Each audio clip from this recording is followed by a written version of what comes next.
El número 102 de la revista Análisis Político estuvo dedicado al tema de la violencia y la criminalidad urbanas. En este número se publicó el artículo Bandas dentro, bandas fuera, de securitización versus punitivismo de las organizaciones juveniles de calle en España, Ecuador y El Salvador. Y hoy tengo el gusto de saludar a dos de sus 4 coautores. Saludo a Begoña Aramayona, investigadora postdoctoral Juan de la Cierva de la Universidad Pompeu Fabra en Barcelona, y a Carles Feiza, catedrático de Antropología Social de la misma universidad.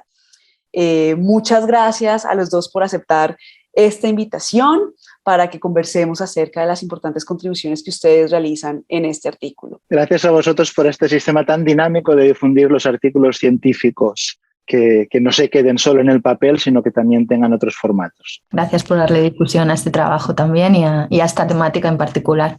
Ustedes inician este artículo señalando, y aquí me permito abrir comillas, las llamadas bandas o pandillas aparecen como objeto protagonista de políticas públicas inclusivas o segregadoras en distintas ciudades del contexto iberoamericano.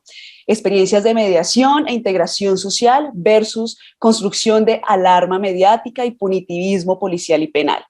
Y bueno, el presente artículo se propone analizar la situación de este fenómeno. Y ustedes toman los casos de España, El Salvador y Ecuador. Y quisiera precisamente iniciar esta conversación preguntándoles por qué eligieron esos 3 casos, si encontraron algunas similitudes o diferencias que quieran señalar. Tiene una doble razón esta selección. Por una parte, hay una razón pragmática, y es que el artículo parte de un proyecto de investigación financiado por los proyectos españoles de I+D, que justamente compara estos tres países, ¿no? En el cual, además de los 4 coautores, participan otra veintena de investigadores que están citados en los agradecimientos. Y se vincula también a otro proyecto más grande, europeo, en el que, por cierto, participa Carlos Mario Perea, que es miembro del IEPRI, un referente en este tipo de investigaciones, y, por tanto, este es un tema pragmático. La segunda razón es metodológica. Entendemos que se trata de una comparación no equivalente de casos nacionales y locales muy heterogéneos, pero que la intentamos armar a través de la diferenciación entre lo que denominamos core case o casos centrales, que son los que conocemos más por haberlos investigado desde hace tiempo, que serían los de Barcelona y Madrid en España, y los contrast case o casos de contraste, los 2 casos latinoamericanos, El Salvador y Ecuador, que conocemos directa e indirectamente por estos proyectos comparativos. En el caso de los casos centrales, desde el año 2005-2006, cuando llegaron toda la migración latinoamericana a España y con ellos llegaron las llamadas bandas, se produjo un descubrimiento mediático y una alarma social muy grande. Y Barcelona y Madrid, a partir de las políticas de los ayuntamientos y de las comunidades autónomas de Cataluña y de Madrid, gobernadas en aquel momento por fuerzas políticas distintas, conservadoras en Madrid y progresistas en Cataluña, optaron por caminos opuestos. En Barcelona, el Ayuntamiento de Barcelona nos encargó un proyecto de investigación, intervención con estos grupos que conllevó su reconocimiento como asociaciones de los 2 grupos más principales, que eran de origen sobre todo ecuatoriano, los Latin Kings y los Nietas, que en 2006 y 2007 se constituyeron como asociaciones legalmente reconocidas, y durante unos años se produjo todo un proceso de mediación y de visibilización de estos grupos, que no acabó con todos los problemas que habían despertado, pero que sí abrió muchas perspectivas. De hecho, quiero recordar que todo viene de la muerte de un joven colombiano, Ronnie Tapias, a la salida de un instituto en Barcelona en 2003. Fue asesinado en una reyerta, en una pelea entre grupos, que se presentó mediáticamente de una manera muy escandalosa como el enfrentamiento entre Latin Kings y Nietas. En cambio, en Madrid, en la misma época, aunque inicialmente hubo intentos de ir en la misma dirección, se optó por lo contrario, por una política de mano dura o de supermano dura, por la ilegalización de estos grupos a partir de la figura de la asociación ilícita. Y en 2007-2008 empezaron sistemáticamente todos estos grupos a ser ilegalizados como bajo esta figura. Después la cosa siguió derroteros distintos hasta el presente, en el que me referiré en la última parte, puesto que justamente en las 3 últimas semanas en Madrid ha vuelto a haber una situación muy parecida, con 2 asesinatos que también han despertado una gran alarma mediática.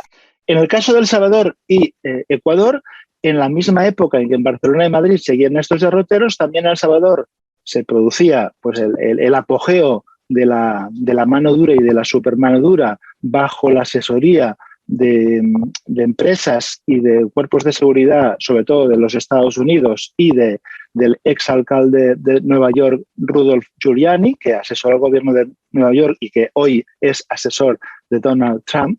En cambio, en Ecuador subió al poder Correa, y con el nuevo gobierno, de alguna manera, conociendo la experiencia de Barcelona, los Latin Kings de Ecuador también pidieron ser legalizados como asociación y se constituyó la Corporación de Reyes y Reinas Latinos, que según un informe del Banco Mundial, durante unos años redujo significativamente los actos de violencia y de delincuencia en Ecuador. Ese era el punto de partida, nuestro conocimiento de España y nuestros referentes en Ecuador y El Salvador, y intentamos crear un marco más o menos sistemático de comparación. Ustedes analizan experiencias de mediación e integración social con bandas, pandillas, maras y experiencias de punitivismo policial y penal.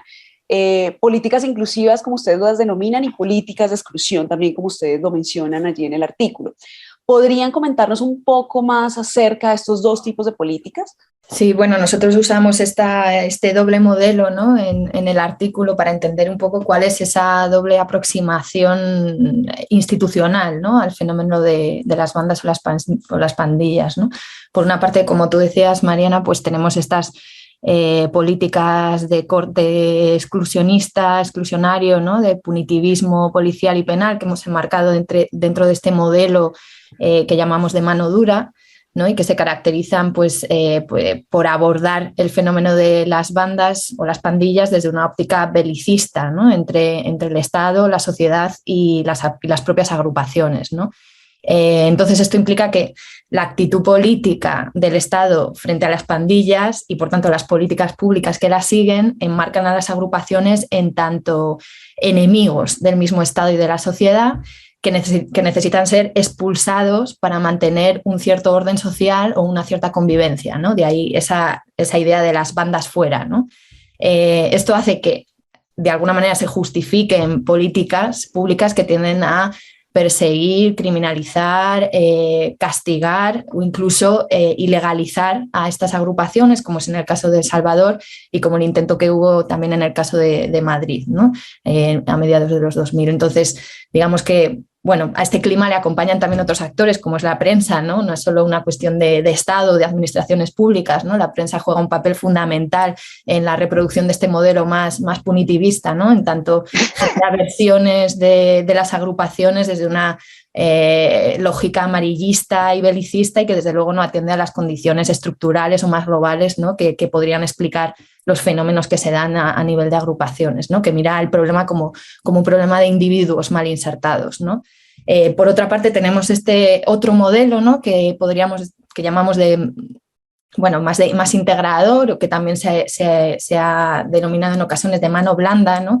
Que se caracteriza por intentar abordar la problemática desde una óptica más social, menos punitivista, y que abre procesos de diálogo y de mediación con las agrupaciones, entendiéndolas como un actor relevante, pero también legítimo, ¿no? A la hora de negociar y transformar la realidad social, ¿no?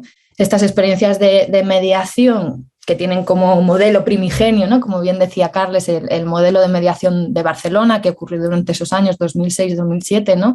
En el que de hecho la pata académica tuvo, y con Carles en concreto, junto con otros actores de la sociedad civil, pues tuvo un papel fundamental, no solo en los procesos de Barcelona, sino siendo inspirador luego para otros procesos como el ecuatoriano, ¿no? y que se caracterizan por eso mismo, ¿no? Abrir procesos de diálogo entre distintos actores y ver qué se quiere hacer y qué quieren hacer las agrupaciones juveniles, no vistas como enemigos, sino como potenciales agentes transformadores de cambio, ¿no? De ahí que se hable de ese modelo de integración, ¿no? Dado que busca que los miembros de las agrupaciones pasen a formar parte del debate público y de las decisiones sobre la sociedad, ¿no? Y dando incluso en algunos casos lugar a la constitución de asociaciones dentro de los marcos jurídicos, ¿no? Del Estado, o sea que en ese sentido es integración dentro también de esta visión institucional, ¿no? También habría un tercer modelo que hemos tocado de manera muy colateral en el artículo, pero creo que en el futuro también va a dar reflexiones interesantes, ¿no? Que hablan algunos autores, ¿no? de bueno, cómo está este modelo integrador y de bandas dentro y este modelo de exclusión y de bandas fuera más criminalizador, y podríamos hablar también de una tercera vía que entiende a las pandillas o a las bandas como un posible actor en los márgenes, ¿no? Y esta metáfora es muy complicada de abordarla ahora en este corto ratito, pero bueno, simplemente decir que esto existe también, ¿no? Y que bueno, que en el futuro también intuimos que esta visión también va a generar, ¿no? Reflexiones interesantes de cómo podemos abordar la interpretación y también la intervención, ¿no? Respecto de las pandillas, sabiendo que tenemos todas estas experiencias previas desde las que partimos para seguir mejorando, ¿no? Para desde una visión, desde luego, descriminalizadora de los grupos, ¿no? Si vamos a los 3 casos, a los 3 países que ustedes analizan en este artículo, ¿qué encontraron allí? Claro, ya han mencionado como algunos adelantos sobre lo que se ha encontrado en España, en Barcelona, pero, por ejemplo, ¿qué otro tipo de políticas predominan en los casos de América Latina, en El Salvador y en Ecuador, por ejemplo? Bueno, sí, ya hemos adelantado parte de los resultados. En el artículo hay como mucho más detalle, ¿no? de qué ocurre en cada uno de estos contextos. Es muy complejo y sobre todo variante. Yo creo que podemos estar de acuerdo, no sé, yo creo que podemos estar de acuerdo en que varía mucho dependiendo del clima institucional, político que se da en cada etapa, ¿no? Pero sí que hay cierto patrón que hemos observado y que intentamos, bueno, poner encima de la mesa en el artículo, ¿no? Que es, por una parte, El Salvador aplicando una política gubernamental a la hora de enfrentarse a las maras, que ha consistido básicamente en la aplicación de la mano dura o incluso de la actual hipermano dura, ¿no? Frente a las pandillas, con un punitivismo de Estado policial altamente militarizado, ¿no? Casi de guerra contra las maras, del Estado contra las maras, ¿no? Y con algunos procesos de tregua o pacificación generados a través de mediaciones y procesos de negociación opacos en los que no ha habido debate público ni transparencia pública y desde luego estaban muy vinculados a intereses electoralistas, ¿no? Que lo explican muy bien algunos miembros del equipo de Leva, ¿no? Como Alberto Martínez Reyes o José Navarro, que han trabajado sobre todo el caso salvadoreño. Y bueno, y que de hecho esta política de mano dura, hipermano dura, lo que ha hecho precisamente ha sido generar, aumentar la fuerza de estas agrupaciones, de estas organizaciones, en tanto un actor político sin igual, ¿no? Con capacidad de incidencia y de negociación en los territorios, tanto fuera como dentro de la cárcel, ¿no? Esto, de alguna manera, lo acerca al caso madrileño, con todas las diferencias que hay, por supuesto, pero el gobierno madrileño, como decía Carles, siempre tuvo una actitud criminalizadora y poco favorable a generar procesos de diálogo con las agrupaciones, ¿no? De hecho, lo explicamos en el artículo, ¿no? Pero tras los intentos frustrados de diálogo y de mediación que hubo en 2006, se abre un proceso judicial contra las agrupaciones de Latín Quinceañetas que intentan enmarcar como asociación, acusar como asociación ilícita, ¿no? Y luego posteriormente esto se ha reproducido, incluso se ha empeorado, intentando acusarles de grupo u organización criminal a otras agrupaciones, ¿no? Sin embargo, en Ecuador y en Barcelona, bueno, pues comparten el hecho de haber iniciado esos procesos de diálogo y de mediación que, a pesar de los claroscuros, han sido relativamente exitosos a la hora de generar procesos de pacificación a medio y largo plazo, ¿no? Con las agrupaciones. Y El Salvador, lo podríamos resumir muy resumidamente en que El Salvador ha aplicado de manera persistente una política de mano dura, hipermano dura contra las maras. Ecuador, en general, también ha tenido una política excluyente con la juventud subalterna, con grandísimas brechas y una sociedad muy polarizada, pero con ese experimento piloto que se abrió durante el gobierno de Correa, ¿no? Y en España como un caso híbrido en el que pendula entre la aplicación de políticas excluyentes y criminalizadoras, que de hecho ha sido la más habitual. Yo creo, no sé qué opinas tú, Carles, pero a mí la sensación es que lo habitual ha sido esa versión criminalizadora, pero ha tenido esos intentos de diálogo muy ricos, como es en el caso de Barcelona durante los años 2006 y 2007. No son modelos puros los que analizamos, son modelos siempre mixtos, híbridos, que ya vienen del origen de la investigación sobre pandillas. El estudio clásico de Thrasher en Chicago, años 20, ya él expone como esa doble visión, por una parte las bandas como organizaciones criminales con un trato policial o penal dominante, pero también la necesidad de intervenir, de reorientar a través de ONGs, de entidades, de los Boy Scouts, de las iglesias, para reconducir la finalidad de las pandillas. Hasta el presente, en la actualidad, en Madrid, como decía, hace 3 semanas hubo un doble asesinato un fin de semana de 2 jóvenes. En este caso, los protagonistas son otras pandillas, DDP trinitarios, de origen dominicano, aunque hoy compuestas por jóvenes de todas las nacionalidades latinoamericanas, pero también de jóvenes españoles.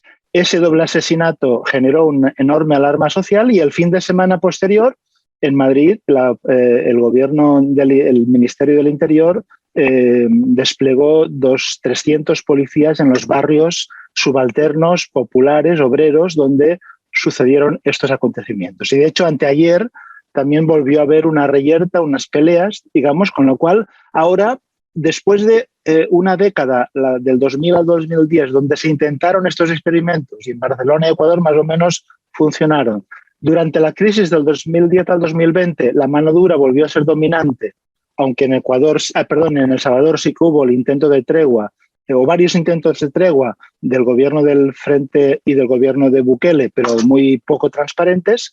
Ahora parece ser que se comprende que la mano dura exclusivamente no funciona, ¿no? Y se está intentando entender qué hay detrás y cómo se puede abordar ese fenómeno de una manera más situada, más contextualizada y más atendiendo. Siempre, obviamente, cuando hay un delito debe perseguirse, pero sabemos que a veces hay una culpabilización colectiva a todo el colectivo, ¿no? Se pasa de culpar del causante de una pelea, de un asesinato, a culpar a todo el colectivo, con lo cual la culpa, como eso viene de la legislación norteamericana, ¿no? Si eres de una banda tienes doble pena.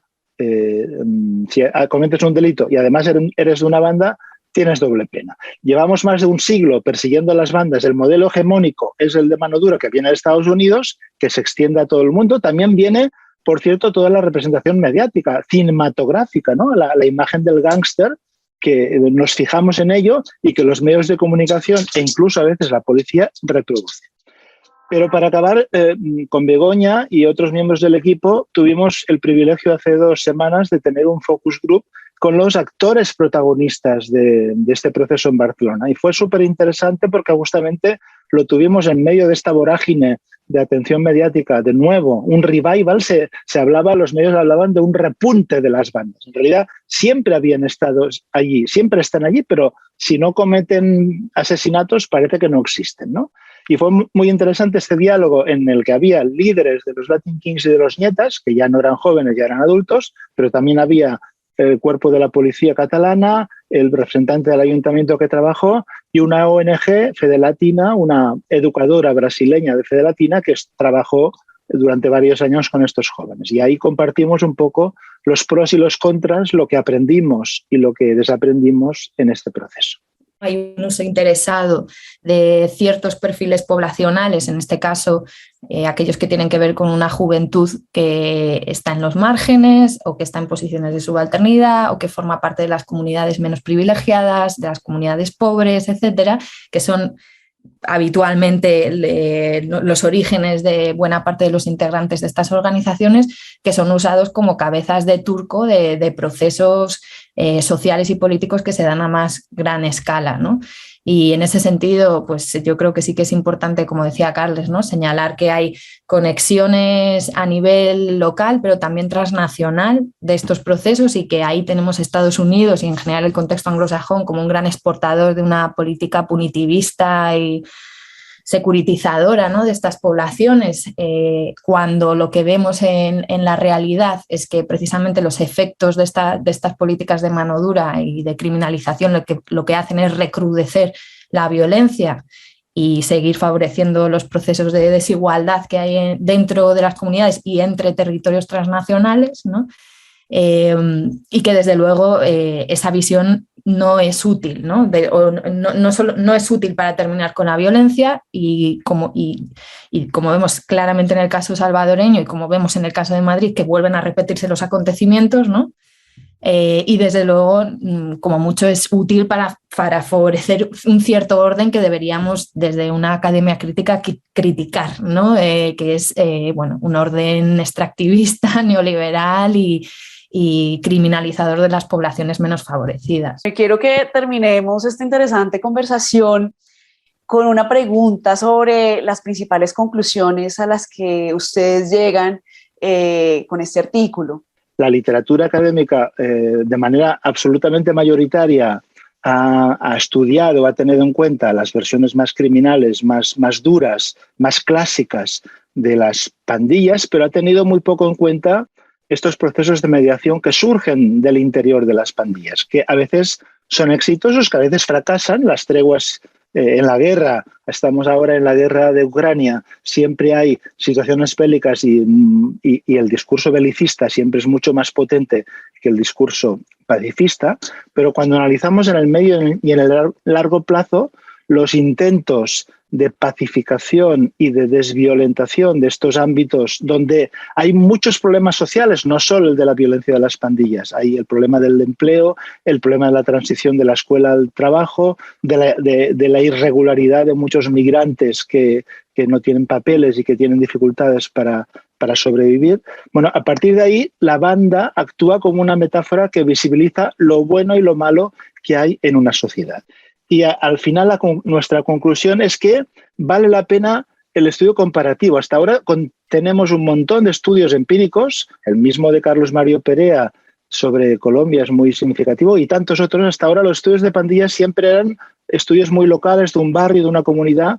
Es el momento de comparar sistemáticamente lo que funciona y lo que no funciona con una perspectiva crítica, como comentaba Begoña, puesto que las policías y la legislación internacional sí es totalmente transnacional, con una hegemonía norteamericana o angloamericana muy, muy potente. Debemos, en cambio, vehicular alternativas para mostrar que no se trata de pasar de la mano dura a la mano blanda, del buenismo al que nos critica, sino ser críticos y ver lo que funciona y lo que no funciona, cuáles son las buenas prácticas y cuáles son las maneras de abordar el fenómeno, puesto que, por suerte, por desgracia, las bandas no van a desaparecer, ahí están, van a seguir. Es uno de los universales culturales hoy más potentes en todo el mundo. No hay ninguna sociedad que no tenga pandillas, que no tenga grupos juveniles de calle. Y lo que cambia es la deriva. Algunas veces estos grupos evolucionan hacia la criminalidad, por ejemplo, hacia el mercado de drogas o hacia la criminalidad mafiosa, y otras veces pueden evolucionar hacia tendencias culturales, como nosotros demostramos usando, por ejemplo, pues el hip hop, la música, el arte como un gran potencial de creatividad. Begoña, Carles, muchas gracias por su tiempo, gracias por presentarnos de una forma muy reducida, yo sé, lo que plantean en este artículo, en esta importante contribución, y a las personas que nos ven y que nos siguen, pues los invitamos a consultar este número especial y, por supuesto, este artículo en particular. Un saludo desde Bogotá.